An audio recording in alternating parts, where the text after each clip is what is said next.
ও বাবা, দাঁড়াও দাঁড়াও, ফানটা আমাকে দিয়ে দাও, আমি ওটা খেলে আমার ঠোঁট লাল হয়ে যাবে। ঠিক আছে, এই নে। ভাইয়া একটা বরফের গোলা বানিয়ে দিন তো। দাঁড়াও, বানিয়ে দিচ্ছি। বাবু, এতে রং দেবো? ভাইয়া লাল ফ্লেভার দিন। বাবু, লাল ফ্লেভার তো নেই, আঙুরের ফ্লেভার আছে, ওটা দেবো? না ভাইয়া, আমার লাল ফ্লেভারই চাই, না থাকলে আমরা চললাম।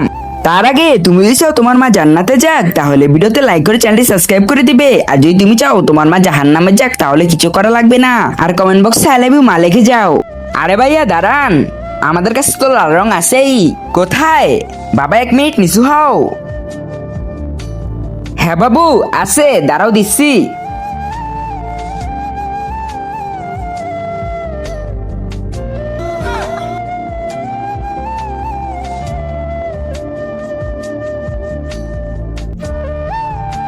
ভাইয়া দারুণ হয়েছে তো। ভাইয়া, এটা থেকে ফানের সুনের মতো স্বাদ আসছে কেন? হ্যাঁ, এটা তো ফান ফ্লেভারের গোলা, মজা করে খাও।